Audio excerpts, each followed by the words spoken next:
প্রিয় প্রণয়িনী 2। জান্নাত নুসরাত। 43। রাত 1টা ছুঁই ছুঁই। রাস্তা ধারে ধারে তখন ল্যাম্পপোস্টের আলোয় আলোকিত। মেইন রোডে গাড়ি চলাচলের মাত্রা খুবই নগণ্য। সেই নগণ্য গাড়ির মধ্যে একটা গাড়ি অনিকা খানের। হিম শীতল বাতাস তখন বয়ে চলছে প্রকৃতিতে। মডার্ন গেটের সরু রাস্তা দিয়ে কালো কালার মার্সিডিজ ব্যাঞ্জের একটা গাড়ি সুরসুরিয়ে বেরিয়ে আসলো। গাড়ির জানালা খোলা থাকায় বাতাসের সাথে নাকে গিয়ে স্পর্শ লাগলো ফুলকলি কোম্পানি এর তৈরিকৃত কেকের সুস্বাদু ঘ্রাণ। আর এতেই জিভ জোড়া লোকলোক করে উঠল সুফি খাতুনের। খাবারের গন্ধে নাক টেনে স্বাদটা নিজের ভেতর টেনে নিয়ে আহরণ করলেন তিনি। ড্রাইভিং সিটে বসে থাকা অনিকার দিকে তাকিয়ে মৃদু কণ্ঠে জাহির করলেন, আহ, খাবারের গন্ধে জিভে জল চলে এসেছে। অনিকা নিজের চোখের সানগ্লাসটা সামান্য নিচের দিকে নামিয়ে নিয়ে উপহাস করে বলে ওঠল, কমিয়ে খাও সুফি, 2 দিন পর কবরে যাওয়ার কথা ছিল, এই খাবারের জন্য চলে যাবে 2 দিন আগে। পেছনে বসা ভিক্টর কথাটুকু শুনে কিটকিট করে হেসে উঠল। এইটুকুতে রেগে বোম হয়ে গেলেন সুফি খাতুন। লাফ মেরে পেছনে ফিরে ক্যাটক্যাটে আওয়াজে বলেন, খুব দাঁত কেলানো হচ্ছে না, একদম মাড়ি থেকে দাঁত তুলে নিয়ে বিক্রি করে দিব। হাসিমাখা মুখখানে নিমেষে চুপসে গেল ভিক্টরের। আধো আলোয় দেখা গেল অগ্নিকুণ্ডের মতো লাল অগ্নিগিরি মতো ফুলে ফেপে উঠেছেন তিনি। অনিকা ডান হাত ড্রাইভিং হুইলে রেখে বা হাতে চাপড় দিল সুফি খাতুনের কাঁধে। শিথিল কণ্ঠে আওড়াল, রিল্যাক্স ইয়ার। সুফি খাতুন রিল্যাক্স হতে পারলেন না। অনিকা তা পরোয়া না করে গাড়ি চালাতে ব্যস্ত হল। অ্যাক্সিলারেটর পা চেপে ধরতেই গাড়ির স্পিড বৃদ্ধি পেল। ধীরে ধীরে গাড়ি পুরনো শাহপরান বাজার হয়ে চলে গেল খাদিমপাড়ায়। তারপর ঝড়ের গতিতে এগোলো মীরাবাজার এর দিকে। পুরো শহর ঘোরা শেষে গাড়ি এসে থামল শুনশান নাসির মঞ্জিলের সামনে। খালি জায়গার একপাশে গাড়ি পার্ক করে রেখে তা হতে বের হলো অনিকা। ঘাড় দুপাশে কাত করে মটমট করে আওয়াজ করল, সুফি খাতুনের দিকে তাকিয়ে ভ্রু উঁচিয়ে জানতে চাইল, রিসেপশন অনুষ্ঠানে এত ঠান্ডা পরিবেশ মানা যায় না তো, কিছু কি হয়েছে? সুফি খাতুন দুহাত দুদিকে ঝেড়ে বাতাসের গতিতে উড়িয়ে দিলেন কথাগুলো। বললেন, বাড়িতে দুর্ঘটনা পুষে রাখলে দুর্ঘটনা ছাড়া কোনো কাজই সম্পাদন হবে না। সুফি খাতুনের কথায় সহমত পোষণ করল অনিকার সাথে ভিক্টর। ভিক্টর তো প্রশ্ন করেই বসল, ছোটবেলায় এই পরিবারের মানুষ কি কোনোভাবে মাথায় চট পেয়েছে? ভিক্টরের প্রশ্নের পিঠে প্রশ্ন করলেন সুফি খাতুন। এমন কেন মনে হলো? না, সবারই মাথার স্ক্রু সামান্য দিলে মনে হয়। সুফি খাতুন সামনে পা বাড়াতে বাড়াতে বলে উঠলেন, হ্যাঁ হতে পারে, আমিও এমন ধারণা করতেছি, এরা চট পাইছে সবগুলা, দেখো না কিছু হলেই সবাই এক পরিবার হয়ে হামলে পড়ে। নাসির মঞ্জিলে তখন মাত্র ইমাম সাহেব নব দম্পতির সুখ শান্তি কামনা করে দোয়া শেষ করেছেন, তার মধ্যেই অন্দরে প্রবেশ ঘটল সুফি খাতুন, অনিকা আর ভিক্টরের। পুরো ড্রয়িং রুমে একবার চোখ বুলিয়ে অবলোকন করে নিল মানুষের সমাগম। অবাক নেত্রে তিনজনই দেখল সোফায় পাশাপাশি কঠিন মুখে বসার তো নরনারীকে। এতটুকু বোধগম্য হলো নিশ্চয়ই কোনো খারাপ ঘটনা ঘটেছে।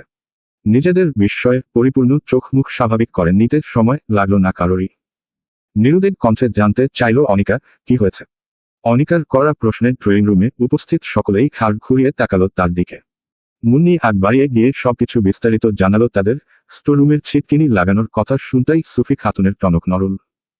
আর চোখে অনিকার দিকে তাকাতেই দেখলেন পূর্বে থেকে তার পানে তাকিয়ে আছে মেয়েটা। দুজনেই একসাথে টোক দিলে মৃদু স্বরে বলল, অহ। রাত 2:30 ইমাম সাহেবকে নিজের পাওনা বুঝিয়ে দিয়ে পাঠিয়ে দেওয়া হলো তার বাড়িতে। বিয়ে সম্পূর্ণ হওয়ার পর খাওয়া দাওয়া শেষে কর্তীরা সবাই থুম মেরে অনেকক্ষণ দাঁড়িয়ে রইলেন। ততক্ষণে নিজাম শিকদার আর আরমান নজর লুকিয়ে চলে গেছে শিকদার বাড়িতে। সুফি খাতুন বাড়ির কর্তীদের এমন মুর্মুষু অবস্থা দেখে নিজেই আগ বাড়িয়ে জায়নামাজ নিয়ে আসলেন দোতলা হতে। ড্রয়িং রুমের কারুকার্যকৃত টাইলসের উপর বিছিয়ে দিয়ে বললেন, ইরহাম আর নতুন বউ যাও নামাজ পড়ো। কথাটা শুনতেই ইসরাতের কপালে ভিড় করল ভাঁজ। দুটো গলা দিয়ে কটাক্ষ মিশ্রিত একটা কথা বেরিয়ে আসলো, জনসম্মুখে আবার কিসের নামাজ? সুফি খাতু হাত ঘুরিয়ে বললেন, রেওয়াজ এটা, বিয়ের পর স্বামী স্ত্রীকে নামাজ পড়তে হয়। নুসরাত কিছু বলতে নিবে জাইরিন গম্ভীর কণ্ঠে বলে ওঠে, হ্যাঁ অবশ্যই নামাজ পড়বে, কিন্তু এটা ওদের নিজেদের রুমে। এমন সবার মধ্যে কার্টুন সেজে দাঁড়িয়ে নামাজ পড়বে কোন দুষ্কে? সুন্নত 2 রাকাত নামাজ পড়ে কয়েকটা সওয়াব পাওয়ার জায়গায় দ্বিগুণ গুনাহ বাড়ানো তো উচিত না। ওদেরকে প্রাইভেসি দেওয়া উচিত, আই থিঙ্ক সো। নিজেদের মধ্যে কথা বলুক, এভাবে সং সাজিয়ে এখানে রাখার মানে হয় না। ইশরাত বলে ওঠল, আজকের রাত আমাদের বাসায় থাকুক ওরা, আগামীকাল না হয় ও বাড়ি যাবে। ঝর্ণা বেগম দীর্ঘশ্বাস ফেলে উঠে দাঁড়ালেন। এর মধ্যে সুফি খাতুন ধমকে উঠলেন সৌরভীকে, চাচা শ্বশুর, শাশুড়ি চোখে লাগছে না, সালাম করছো না কেন? সৌরভী আঁকে উঠল সুফি খাতুনের ধমকে। নিষ্প্রাণ চোখগুলো নিচে স্থির রেখে মৃদু গলায় সালাম দিল সবাইকে। সুফি খাতুন বলতে নিলেন, পা ধরে করো সালাম। তার পূর্বেই নুসরাত আড়মোড়া ভেঙে বলে ওঠল, হয়েছে অনেক রীতিনীতি ভাই, এখন ঘুমানো প্রয়োজন। আগামীকাল সবকিছু হবে, আজকের জন্য এইটুকুই অনেক বেশি। সুইমিং পুলের পানিতে পা ভিজিয়ে নিশ্চুপ বসে আছে নুসরাত আর ইরহাম। ঠান্ডা বাতাস গায়ে লাগলেই কাটা দিয়ে উঠছে লোমকূপ। চাঁদের হলদেটে আলোয় দেখা গেল কপালে ভাঁজ ফেলা নুসরাতের চিন্তিত চেহারা। ইরহাম পাশ ফিরে দেখল না নুসরাতের মুখটা। দূর আকাশপানে নেত্রজোড়া স্থির করে সুথাল, আমি কি এতটা খারাপ? নুসরাত ঘাড় ঘুরিয়ে তাকালো ইরহামের দিকে। শব্দ করে শ্বাস ফেলে বলল, পরিস্থিতি বিরূপ, তাই ওর জায়গায় যে কেউ থাকলে এমন রিয়েক্ট করত। তুই ও করতি এমন? ইরহাম প্রশ্নের শেষে নুসরাতের দিকে তাকালো। চোখাচোখি হলো দুজনের নিমেষেই। নুসরাত কিটকিট করে হেসে উঠল, যেন ইরহামের প্রশ্ন কোনো মজার কৌতুক।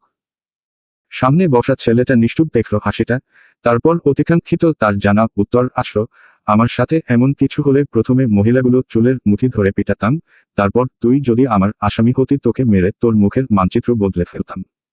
ইরহাম বিষাদে ভরা হাসল, বলল, তুই আজ এমন করলি কেন? নুসরাত শ্রাগ করে জানতে চাইল, কি করেছি আমি?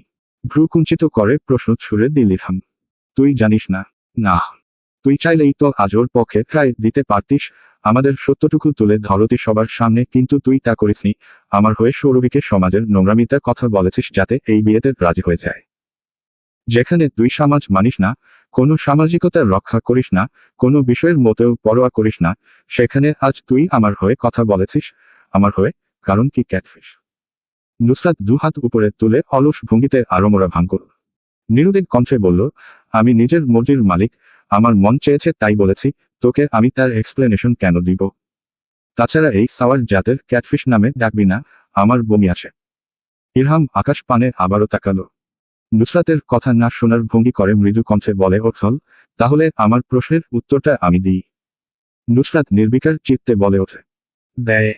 কারণ তুই নিজেও এইটুকু জানিস, স্বেচ্ছায় কোনোদিন সৌরভী আমাকে মেনে নিত না, তাই বন্ধুত্বকে তুই পেছনে ঠেলে বোনের দায়িত্ব পালন করেছিস। একজন অপরাধীর সঙ্গ দিয়েছিস। ইরহামের কথা কেটে দিয়ে নুসরাত নির্লিপ্ততা গলায় বলে, একদম ভুল জবাব। পরপর ইরহামের ঘাড় চেপে ধরল। নিরুদ্বেগ কণ্ঠে বলল, শোন ভাই, তোর সাথে আমার অত পীড়িত না যে তোর জন্য এসব করব। তাছাড়া সৌরভী হলো ফোক্সগ্লোভ টাইপ ফুল, তোর হৃৎপিণ্ডে প্রভাব ফেলে তোকে একদম নিঃশেষ করে দিবে। তোকে শেষ করার জন্য এটা করেছি, হিহি। কথাটুকু শেষ করতে পারল না, আকস্মিক দুহাতে ইরহাম জড়িয়ে ধরল মেয়েলি দেহটা। নুসরাত অবাক হলো, হকচকাল, অতপর থমকাল। চোখের আকার এতটা প্রকট হলো, যা দেখে বোঝা গেল অবাকতার রেশ কতটুকু। বিমূঢ় নেত্রে স্বচ্ছ নীলাভ পানির দিকে তাকিয়ে কাঠ পুতুলির ন্যায় বিড়বিড়াল, হে কেমন পাটার মতো কাজ হয়েছে কি তোর? মাথার রোগ ছিঁড়ে টিড়ে গেছে নাকি? না পিনিক উঠেছে মনে, ছাড় আমায়। নড়েচড়ে উঠল নুসরাত। মোচড়া মুচি করে ইরহামের হাতের বন্ধন থেকে বের হতে চাইল, পারল না। হাত দিয়ে চিমটি কাটল, তবুও রক্তচোষা প্রাণীর ন্যায় ধরে রাখল তাকে। নুসরাত হাল ছেড়ে দিয়ে দীর্ঘশ্বাস ফেলল। জানতে চাইল, নতুন এই নাটক শুরু করেছিস কেন? ইরহাম নুসরাতের হোয়াইট কালার হুডির উপর নাক চেপে ধরল। শীতকাল অতিবাহিত হতেই গুমরে গুমরে কেঁদে উঠল। শব্দ করে নাক টানতেই কানে আসলো বিরক্ত মিশ্রিত শব্দ, মেয়ে মানুষের মতো ফ্যাচফ্যাচ করে কান্না করছে বোকাচোদা একটা। ছাড়, না হয় ক্যাটফিশ হয়ে এখনই কামড়ে দিব তোকে। তুই কি কুত্তা? হো প্রয়োজন পড়লে কুত্তা হয়ে যাব, ভাউ। তোকে এমনিতেই কুত্তা লাগে, আর ভাউ বলতে হবে না। সারাদিন তো কুত্তার মতো ঘেউ ঘেউ করিস।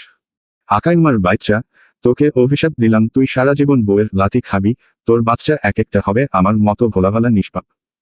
ইরহাম হেসে উঠে আবারও ফ্যাচফ্যাচ করে কেঁদে উঠল। নাকি সুরে চাঁদের দিকে তাকিয়ে অস্পষ্ট সুরে উচ্চারণ করল কিছু শব্দ, দূরের ওই চাঁদটাও জানালা খুলে দিলে ঘরে চলে আসে, ও মনে হয় তার চেয়েও দূরে। রাত তখন 3টে ঘড়ির কাঁটায়।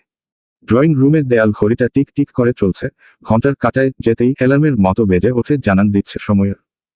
ইরহাম পা টিপে টিপে আজকের জন্য বরাদ্দকৃত রুমের দিকে চলল। নিরিবিলি, নিস্তব্ধ বাড়িতে আলোর ছিটে ফোটা নেই। ভেজানো দরজা হাত বাড়িয়ে ঠেলে দিয়ে ঘরের ভেতর প্রবেশ করতেই চকচকে ধারালো একজোড়া ছুরি এসে স্পর্শ করল গলার সরু চামড়ায়। পূর্ব প্রস্তুতি না থাকায় এমন হামলায় মুখ দিয়ে নির্গত হতে চাইল অতর্কিত শব্দ, সেগুলো আলগোছে গিলে নিল সে। চোখ তুলে সামনে তাকাতেই লালাব আখিদয়ের সাথে চোখাচোখি হলো।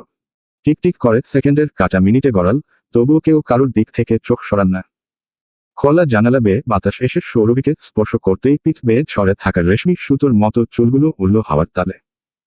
ইরহাম খাড় কাত করে ঠোঁট উঁচিয়ে শ্লেষ করে, গুণী ব্যক্তিরা বের romance is dead, but they didn't. আমার বাসর রাতে আমার স্ত্রী আমার মৃত্যুর পরিকল্পনা করে দাঁড়িয়ে আছে, আমাকে মারার জন্য। Mind blowing Saurabhi Sikdar. কথা শেষ হতেই ঠাস করে গালে চড় পড়ল। ইরহাম ভ্রু উঁচিয়ে সামনে তাকাতেই আধো আলোয় দেখল আরেকটা থাপ্পড় তার গালে পড়ার জন্য তৈরি হচ্ছে। চোখ বন্ধ করে নিতেই কাল অবশ করে দিয়ে ঠাস করে আরো একটা দাবাং মার্কা থাপ্পড় পড়ল। ইরহাম নিজের দেহ স্থির রেখে গ্রীবা বাঁকিয়ে ঝুঁকে আসল। সৌরভীর চোখের পানে তাকিয়ে নির্লজ্জের মতো জানতে চাইল, রাগ কমেছে? বাজিয়ে আরেকটা থাপ্পড় পড়ল। একতলা থুথু এসে পড়ল ইরহামের গালে। গম্ভীর মুখে নিজের কাপড়ে পরা থুথুর দিকে চাইল ছেলেটা। কোনো প্রকার রিয়েক্ট না করে আলগোছে প্যান্টের পকেট হাত ঢুকিয়ে বের করে নিয়ে আসলো টিস্যু। বুকের কাছে পড়া থুথু মুছে নিয়ে শিথিল কণ্ঠে সুথাল, ঘৃণা কমেছে একটু। আরেক দলা থুথু ছিটকে এসে পড়ল গালে। ঘৃণ্য নয়নে তাকিয়ে রইল সৌরভীর সামনের নির্লিপ্ততা দাঁড়িয়ে থাকা শুভ্র চেহারার উঁচু লম্বা লম্পটটার দিকে। শ্রবণেন্দ্রিয় আবারও বাজল লম্পটটার পুরুষর, চুলের মুঠ ধরে পেটাতে ইচ্ছে হচ্ছে। কথাটা শেষ করেই চুকে আসলো তার সম্মুখে। বলল, নাও চুল ধরে ছিঁড়ে রাগ মিটাও। ইরহামের বাড়িয়ে দেওয়া মাথার দিকে সৌরভী তাকালো বিতৃষ্ণার চোখে। প্রথমবারের মতো রাগী কণ্ঠে হিসাল, তালাক দিন আমাকে এক্ষুনি। ইরহাম সোজা হয়ে দাঁড়ালো। শুনেনি এমন ভান করে বলে ওঠল, কি শুনতে পাইনি? সৌরভী নিজের রাগটুকু যথেষ্ট গিলে নিয়ে শান্ত স্বরে বলল, তালাকনামা চাই আমি। এটা আবার কি, কোনো পড়ার জিনিস নাকি খাওয়ার জিনিস? ভ্রু উচাল সামান্য, যেন ভাজ মাছটি কিভাবে উল্টে খেতে হয় সেটা সে জানে না। তালাকনামা শব্দটা এই প্রথম শুনল যেন। ইরহামের এমন খেয়ালিতে চাতচাতিয়ে উঠল সৌরভী। চেঁচাল, জানোয়ার, আমাকে তালাক দেয়। বেয়াদবি করো না সৌরভী, তুমি বলো না হয় আপনি। সৌরভী দু হাতে ধাক্কা দিল ইরহামের বুকে। বলল, করব বেয়াদবি, হাজারবার করব। কি করবি তুই ফেরাউন, কি করবি? ইরহাম গম্ভীর মুখে তাকিয়ে আবারও বলল, বেয়াদবি করছো তুমি, মুখের ভাষা সংযত করো। করব না সংযত, ইবলিশের বাচ্চা, কি করবি তুই? ইরহাম গর্জে উঠল। সৌরভী, বাপ মা তুলে একটা কথা না। কেন? ইগোতে লাগে? সম্মানে লাগে? হ্যাঁ লাগবে তো, বাপ মাকে বলছি তোমার, তাই না? কিন্তু আমাকে যখন সবাই বলল তখন তো এমন করে গর্জাতে পারলে না, মাথা ঝুঁকিয়ে বলে উঠেছিলে না, যা ভেবেছে তা সত্যি, এমনই কিছু হয়েছে বলেছ, তাই না?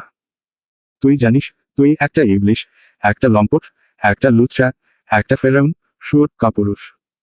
ইরহাম সৌরভীর ধাক্কা দেওয়া হাত চেপে ধরল। হিসহিসিয়ে বলে ওঠল, এতক্ষণ যাবৎ অনেক বেয়াদবি সহ্য করেছি, কিন্তু আনা। কি করবি তুই বেয়াদবি করলে? সৌরভী ইরহামকে কেটে দিয়ে জানতে চাইল।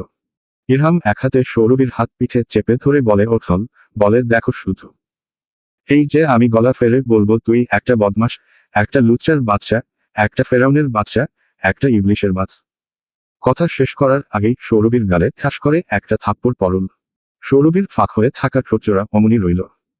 কানে আসলো ইরহামের শাসানো কণ্ঠস্বর, যা বলার আমাকে বলো।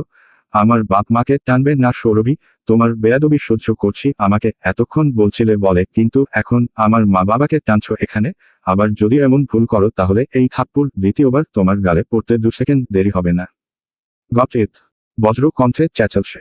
রাগে শাসানোর জন্য তোলা আঙুল কাপল থরথর করে। সৌরভী আবারও কিছু বলতে নিতে যাবে, এক হাতে থাবা মেরে চেপে ধরল তার বাহু ইরহাম।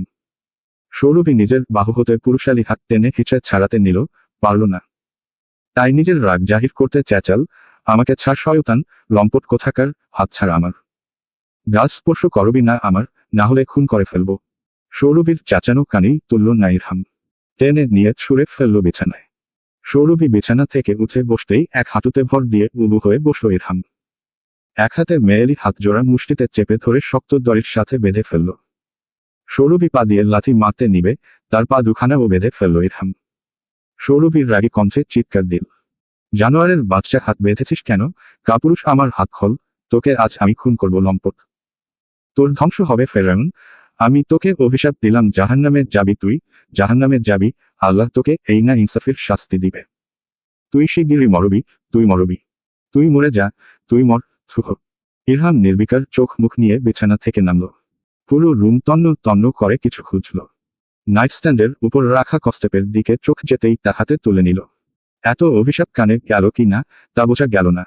ভাবলেশহীনভাবে হেঁটে এসে সৌরভীর ছটফট করতে থাকা মুখের মধ্যে শক্ত হাতে তা আটকে দিল। বিছানা হতে উঠে দাঁড়িয়ে ঠোঁটে তর্জনী আঙুল চেপে রেখে বলল, নয়েজ করো না, চুপচাপ ঘুমাও। আজকের জন্য এইটুকু গালি যথেষ্ট, আগামীকালের জন্য কিছু বাঁচিয়ে রাখো। এখনো তো সারা জীবন পড়ে রয়েছে গালি দেওয়ার জন্য, একদিনে সব গালি খরচ করে ফেললে পরের বার কি গালি দিবে? ধীরে সুস্থে গালি দাও, আমি আছি এখানে তোমার সাথে। ভাবলেশহীন পায়ে হেঁটে গিয়ে রিল্যাক্সিং চেয়ারে বসল। ঢিলেঢালা ডেনিম প্যান্টের পকেট হতে হাত বের করে মোটা কালো ভ্রু জোড়ায় সামান্য চুলকে নিল। পরপর আবার ভাঁজ ফেলে জানতে চাইল, ডিভোর্স চাও তাই না? গালে হাত দিয়ে ঘাড় বাঁকিয়ে বিছানায় বসে থাকা লাল শাড়ি পরিহিত স্ত্রীর ঝলমল করে উঠা আখিরুলের পানে তাকালো, দেখল উচ্ছ্বাস মিশ্রিত নেত্রচোরা। চোখাচোখি হলো দুজনের আবারও, কেউ কারো থেকে দৃষ্টি সরান না। ইরহাম নির্লিপ্ততার কণ্ঠে বলে ওঠল, তা এ জীবনে সম্ভব না ফোক্সলোভ আমার। এই জীবন না হয় গালি দিয়েই কাটিয়ে দাও আমার সাথে, পরের জন্মে দেখা যাবে নে কি করা যায়। তোমাকে আমি তালাক দিচ্ছি না, আর ভবিষ্যতেও দিব না। সৌরভীর লাল শিরা উপশিরা ভেসে ওঠা চোখে দেখল ইসরাতের মতো মুখাবিশিষ্ট ঘৃণ্য সুফলালের মিশ্রণে আলাদা বর্ণের মায়াবী চেহারাটা। ঘৃণা নিয়ে খেয়াল করল যার চরিত্রের ঠিক নেই, যাকে বিনা শব্দে প্রয়োগে লম্পট বলা চলে, চলন বলনে বখাটে। কুচকুচে কালো এক জোড়া ভ্রুয়ের নিচে জায়গা করে নেওয়া হেজেল চোখ, লাল গাল দুটোর মাছ দিয়ে দাম্ভিক সরু উঁচু নাক, রক্তাভ বর্ণের ঠোঁটজোড়ার উপরের অংশ সামান্য ভেতরের দিকে, শক্ত চিবুকের সাথে মুখের আকৃতি, গড়ন, ধারালো চোয়াল, সবকিছু যেন মানানসই। চোয়ালে কোনো দাড়ির অস্তিত্ব নেই, চোখের নিচে সামান্য একটু ডার্ক সার্কেল। তারপর আর ঘুরল না সৌরভী মুখটা, এতটুকু লক্ষ্য করা শেষে বিতৃষ্ণার সাথে সরিয়ে নিল নিজের চোখজোড়া ওই চোখ হতে। মনে মনে ঘৃণ্য কণ্ঠে বিড়বিড় করে, আল্লাহ এই দুনিয়ায় কাপুরুষ, লম্পট, সুরদের সব সৌন্দর্য টাকা পয়সা দিয়ে তৈরি করেন। প্রভাতের কিরণ পূর্ব দিক থেকে উদিত হচ্ছে। সবুজ ঘাসগুলো বৃষ্টির জন্য সামান্য ভিজে আছে এখনো। সজীব এই সকালে হুড়হুড় করে বাতাস নাসারন্ধ্রে প্রবেশ করছে, একই সাথে কানেও। কংক্রিটের বড় রাস্তার মধ্য দিয়ে তখনও চলাচল শুরু হয়নি কোনো গাড়ির। রাস্তার মধ্য দিয়ে পরপর দুবার ধীরে সুস্থে দৌড়াল। তৃতীয়বারের বার তার এই কাজে বিপত্তি ঘটাতে সম্মুখে এসে দাঁড়ালো চেনা পরিচিত একটা মুখ।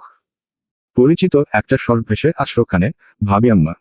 ভাবিয়াম্মা বলা ছেলেটা দুহাত বাড়িয়ে জড়িয়ে ধরার ভঙ্গিতে এগিয়ে আসতেই আকস্মিক বুক বরাবর একটা লাথি পড়ল। ছেলেটা অতর্কিত এই হামলায় হকচকাল। চোখ দুটোর আকার বৃদ্ধি করে শব্দের সহিত গিয়ে পড়ল কংক্রিটের রাস্তায়। শাসানু কণ্ঠস্বর হাওয়ায় ভাসল, stay away from me. Belladonna. পিছু ডাকা নুসরাত হাত বাঁকিয়ে তাকালো। উপহাস করে জানতে চাইল, আমাকে বলছেন পশ্চিম আবরার পূর্ব? প্লিজ এভাবে নামের বিকৃতি ঘটাবেন না, বেলাডোনা। পরপর আবার নাহিয়ান বলল, এভাবে কারোর সামনে নিজের পা তোলা অসম্মানজনক, আর আপনি তো হলেন সম্মানীয় সৈয়দ পরিবারের কন্যা, আপনার কাছ থেকে এমন উগ্রতা আশা করা যায় না। নুসরাত নাক ফুলিয়ে বিরক্তি লুকাল। বিড়বিড় করে উচ্চারণ করল, এক পাগলের ভাত নেই, আরেক পাগল হাজির। নাহিয়ান তা শুনল না। গদগদ ভঙ্গিতে গ্রীবা বাঁকিয়ে ঝুঁকে আসলো। বলল, আপনার এই প্রতিভা দেখে আমি আপনার প্রেমে পড়ে গেলাম, আমাকে বিয়ে করে নিন বেলাডোনা। নুসরাত নিজের হাত তুলে আড়মোড়া ভাঙল। দুহাতের আঙুল চেপে মটমট করে শব্দ করে, ঘাড় কাত করে বলে, এই প্রস্তাব আমার পছন্দ হয়নি, তাই ঠোকরালাম। আপনার এই প্রস্তাবের বদলে আপনি চাইলে আপনাকে আমি একটা লাথি মারতে চাইব। আমার এক জীবনের বহু চাওয়ার মধ্যে একটা চাওয়া আপনাকে লাথি মেরে এই গ্রহের বাহিরে ফেলে দেওয়া। নাহিয়ান হুহু করে হেসে উঠল। তাকে ভেঙ্গিয়ে নুসরাত নিজেও খে খে করে হেসে উঠে। নাহিয়ান নিজের কৃত্রিম হাসি গিলে নিয়ে বলে ওঠে, ইট সময় প্লেজার নুসরাত। আপনি আমাকে কেন লাথি মারতে চাইছেন কারণ কি জানতে পারি? আমার জানামতে আমি তেমন কিছু করিনি এখনো পর্যন্ত আপনার সাথে, শুধু বিয়ের প্রস্তাব দিয়েছি। আজকাল পায়ের মধ্যে চুলকানোটা বেশি হচ্ছে, তাই পুরুষ মানুষ দেখলেই পিটিয়ে পায়ের চুলকানো কমানোর ক্রেভিং হচ্ছে। অহ, বুঝতে পারলাম। কিন্তু তোফকে মেরে এমন রাস্তায় ফেলে দেওয়ার কারণ কি? আপনাকে বলতে বাধ্য নই, দূরত্ব বজায় রাখতে বলবেন একে। না হলে এমন মার মারব, পরের বার উঠে দাঁড়ানোর পর্যায়ে থাকবে না। নাহিয়ান নুসরাতকে পলকবিহীন নেত্রে দেখল গনে গনে 30 সেকেন্ড। অতপর সামনে এগিয়ে যেতে যেতে বলল, আপনি নিজেকে যতটা বাচাল, বোকা, ছন্নছাড়া দেখান তা আপনি না, আপনি ভীষণ ধূর্ত বেলাডোনা, অর আইসেন নাইট ফক্স। নুসরাত হেসে উঠল। নাহিয়ান তোফকে মাটি থেকে টেনে তুলতে তুলতে বলল, আপনার কাছে একটা প্রস্তাব রাখতে চাচ্ছি। নুসরাত ভ্রু উঁচিয়ে জানতে চাইল কি? যতটুকু সে ধারণা করতে পারছে এই মাথামোটা গোবরটা তাকে প্রস্তাব দিবে আবার কোনো সমতার সাথে, কিন্তু সমতাটা কি হতে পারে? নুসরাতের চিন্তায় ব্যাঘাত ঘটে নাহিয়ান বলে ওঠল, গলফ খেলা জানেন আপনি? নুসরাত উপর নিচ মাথা দোলাল। নাহিয়ান আবারও সুথাল, টেনিস। হ্যাঁ জানি। কোনটায় পারদর্শী আপনি? গলফে। তোফকে ছেড়ে দিয়ে নাহিয়ান দু হাতে উচ্ছ্বাসে তালি বাজাল। বলে ওঠল, তাহলে আজ আমরা টেনিস খেলব। এবং এই খেলায় যে হারবে তাকে প্রতিপক্ষের যেকোনো প্রস্তাব বিনা বাক্যে মেনে নিতে হবে। নুসরাত হেসে উঠল শব্দ করে। বলল, ও, আপনি তাহলে বিয়ের প্রস্তাব এভাবে দিতে চাচ্ছেন পূর্ব? নাহিয়ান মাথা দোলাল উপর নিচ। নুসরাত দীর্ঘশ্বাস ফেলে বলল, যান, টেনিস করতে যান, আমি র্যাকেট আর টেনিস বল নিয়ে আসছি। নুসরাত 10 মিনিটের মাথায় হাতে করে টেনিস বল আর র্যাকেট নিয়ে হাজির হলো মাঠে। একটা র্যাকেট নাহিয়ানের দিকে ছুড়ে দিয়ে বলল, let's start the match. Nahiyan নিজের বক্সে গিয়ে দাঁড়ালো। অতঃপর বলল, হ্যাঁ, 5টি ম্যাচ খেলবো, যার আগে 3 পয়েন্ট হবে সেই বিজয়ী। নুসরাত মাথা দোলাল। ডান হাতে শক্ত করে কেক চেপে ধরে দাঁড়ালো নিজের জন্য বরাদ্দকৃত জায়গায়। শান্ত স্বরে জানতে চাইল, কে শুরু করবে? নাহিয়ান দাম্ভিকতার সাথে বলল, আপনি শুরু করেন। নুসরাত কটাক্ষ করে হাসল। বিড়বিড় করল, টেনিস ম্যাচ জেতার প্রথম রুলস, প্রতিপক্ষকে সবসময় প্রথমে জিততে দিতে হবে, বোঝাতে হবে অপটু তুমি এই খেলায়। বল শূন্যে বা হাতে চেপে ধরে ডান হাতে খুবই ধীরে আঘাত হানল বলে বলটা খুব দূরে পড়ল না গিয়ে নিজের বক্সেই পড়ে গেল। বলটা হাতে তুলে উঠে দাঁড়াতেই চোখে ভাসল উপহাস মিশ্রিত নাহিয়ানের হাসি। নাহিয়ান বলল, আমি যতটুকু ভেবেছি তার থেকে বেশি খারাপ আপনি এই খেলায়। বলটা এদিকে দিয়ে দিন মিস। নুসরাত টেনিস বল ছুড়ে দিল নাহিয়ানের দিকে। উল্টো দিকে ঘুরে পুরুষালী নজরের অগোচরে হাসল। বলল, শুরু করুন পূর্ব। নাহিয়ান বল শূন্যে তুলে র্যাকেট দিয়ে আঘাত করল বলে সেটা উড়ে নেট ভেদ করে এসে পড়ল নুসরাতের বক্সে। নুসরাত সেটা ফেরানোর চেষ্টা করল না, জিততে দিল নাহিয়ানকে। হাতে তুলে নিল টেনিস বল, ডান হাতে শক্ত করে র্যাকেট চেপে ধরে তা ঘুরিয়ে নিয়ে আসো পুরো শক্তির সাথে। আঘাত করল টেনিস বলের সাথে বিড়বিড় করল, টেনিস ম্যাচ জেতার দ্বিতীয় রুলস, নিজের প্রতিপক্ষকে জিততে দেওয়ার আনন্দ অনুভব করতে দেওয়া, তাকে আকাশে উড়ানো, অতঃপর সকল আনন্দ মাটিতে গুড়িয়ে দিয়ে তার বিজয়ের হাসিটাকে বাতাসে মিলিয়ে দেওয়া। টেনিস বল নেট ভেদ করে উড়ে গিয়ে পরল দাম্ভিক হাসির তোরে কুচকে যাওয়া নাহিয়ানের উঁচু নাক বরাবর। সাথে সাথে 1 পয়েন্ট যোগ হলো নুসরাতের। নাহিয়ান চিৎকার দিয়ে বলছে, আপনি আমার নাক ফাটিয়ে ফেলেছেন নুসরাত। পরপর বল তুলে ছুঁড়ে মারল নুসরাতের দিকে। শিথিল স্বরে আওড়াল, দারুণ খেলেন আপনি, অতটা অপটু না আপনি। পরের ম্যাচে দুপক্ষই বলটা র্যাকেটের সাহায্যে একে অন্যের দিকে ছুড়ে দিল অনেকবার। শেষবার র্যাকেট স্পর্শ করে নুসরাতের বক্সে এসে পড়ে গেল টেনিস বল। এবারের পয়েন্টটা যোগ হলো নাহিয়ানের নামে। তৃতীয় ম্যাচ শুরু হলো। ম্যাচ শুরু হতেই বল ছুড়ে দিল সে, নাহিয়ান প্রস্তুত না থাকায় প্রথমবারেই পয়েন্ট এসে যোগ হলো তার কবজায়। নাহিয়ান র্যাকেট শক্ত করে দু হাতে চেপে ধরে বলে ওঠল, আমাদের কিন্তু ড্র, এই ম্যাচে যেই জিতবে সেই উইনার, এবং তার কন্ডিশন প্রতিপক্ষকে মানতে হবে। নুসরাত নিজেও দু হাতে শক্ত করে র্যাকেট চেপে ধরল। নাহিয়ানের ছুড়ে দেওয়া টেনিস বল সেকেন্ডের ভেতর এসে স্পর্শ করল নুসরাতের র্যাকেটে। তা শব্দ করে র্যাকেট দিয়ে আঘাত করতেই গিয়ে পড়ল নাহিয়ানের বক্সে, নাহিয়ান নিজেও আবার ফিরিয়ে দিল। চোখে ঘোলাটে দেখল, এক মুহূর্তের জন্য ধ্যান সরে যেতেই নুসরাতের শক্ত করে ধরে রাখার র্যাকেট ছুটে গেল সামান্য, বল পিছনের দিকে চলে গেলে তীক্ষ্ণ চোখে বলটার গতিবেগ লক্ষ্য করে র্যাকেট ঘুরিয়ে এনে ঠাস করে বলে বসাল। ঠোঁট নেড়ে বলল, চেক। বল শু করে উড়ে গেল নেটের ওপাশে। নাহিয়ানের কপালে লাগতেই নুসরাত চেঁচাল, মেদ। নুসরাত হাত ছাড়ল। জয়ীতে যাওয়ার খুশি চোখে মুখে একটুও ভাসল না। গলার আওয়াজ বাড়িয়ে বলে, শুনুন পূর্ব, নিজের প্রতিপক্ষকে কখনো বোকা মনে করবেন না। প্রথমেই আপনি যদি ধরে নিন সে আপনার থেকে অসহায়, নির্বোধ, বোকা, কম শক্তিশালী, তাহলে আপনি ওই মুহূর্তে গেমে হেরে যাবেন। ম্যাচের শর্ত অনুযায়ী ছিল যে জিতবে তার কথা মানা হবে, তাহলে আমি জিতেছি, সেই অনুযায়ী আমার কথা আপনাকে মানতে হবে। নুসরাত গীতকালের জন্য থামল, সময় নিয়ে ভাবার ভান করল। অতঃপর দৃঢ় কণ্ঠে বলল, আমার নজরের সামনে যেন আপনার এই চেহারা আমি জীবনেও না দেখি। সৈয়দ বাড়ির ভেতর তখন হইচই বেঁধে গেছে। ফজরের নামাজ পড়া শেষে যখন লিপি বেগম শুয়েছিলেন আকস্মিক তার বড় ভাইয়ের কল আসলো। জানা গেল রোমানা খাতুনের শরীর খুব একটা ভালো নেই, বিয়েতে চেয়েও আসতে পারেননি। সন্তানেরা কঠিন নিষেধাজ্ঞা জারি করেছিল, তাই তাদের মুখের দিকে চেয়ে ইচ্ছা থাকা সত্ত্বেও উপস্থিত হননি। নিচে আসতে পারেননি বলে কি হয়েছে, সকাল সকাল মেয়ে জামাইকে ফোন দিয়ে দাওয়াত দিয়েছেন নাতি আর নাতবউ নিয়ে হাজির হতে খান বাড়িতে, যে কোনো মূল্যে আজকের ভেতর। সৈয়দ বাড়ির বর্তমান পরিস্থিতি উনার অজানা, তাই তারা দিলেন বেলা পড়ার আগে শিগগির পৌঁছানোর জন্য। শাশুড়ির কথা অক্ষরে অক্ষরে পালন করেন হেলাল সাহেব। একটা বাক্য মুখ ফুটে রোমানা খাতুন বললেই সেটা যেন তার জন্য শিরোধার্য। তাই গতকাল রাতের ঘটনা মাথা থেকে ছেড়ে ফেলে বড় ছেলে, ছোট ছেলে, স্ত্রী আর ছেলের বউকে নিয়ে তৈরি হচ্ছেন শ্বশুরের গ্রামের বাড়িতে যাওয়ার জন্য। আরশের নানা বাড়ি ধারাবহর কিছুটা গ্রামাঞ্চলের দিকে। খালি ফসলি জমির মধ্যে পুরনো জমিদারের বাড়ির মতো একটা বিলাসবহুল 4 তলা বাড়ি হেলাল সাহেবের শ্বশুরের। হাতের র্যাকেট নিয়ে সৈয়দ বাড়ির সামনে হাজির হতেই দেখল আহান লাগেজ ঠেলে ঠেলে নিয়ে এসে পার্ক করা গাড়িতে রাখছে।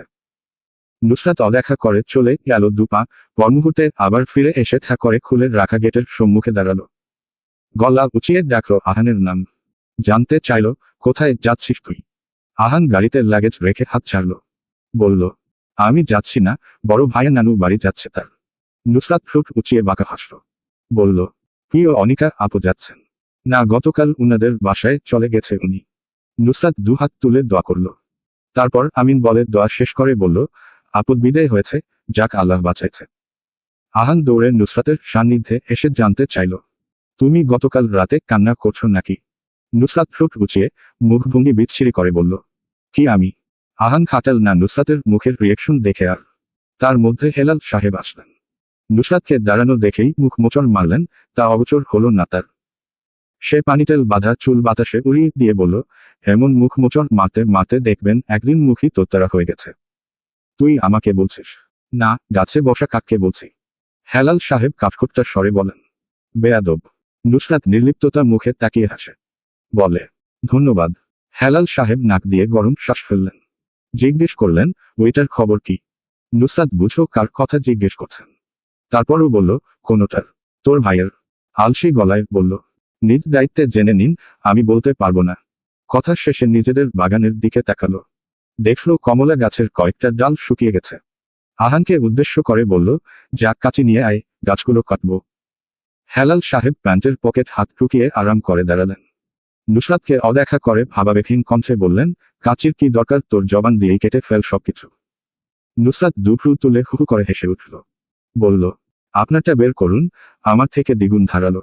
কাঁচির মতো ফ্যাচফ্যাচ করে চলে জিভ। আপনার থেকে কম ফ্যাচফ্যাচ করে চলে। তোর সৌভাগ্য যে, তোর কাঁচির মতো জবানে আমি বোম ছুঁড়ে ফেলছি না। নুসরাত ঠোঁট এলিয়ে অমায়িক হাসল। বলল, আপনার তো দুর্ভাগ্য, আপনাকে আমি রকেটের পেছনে বেঁধে মহাকাশে ছেড়ে দিচ্ছি না। চলবে।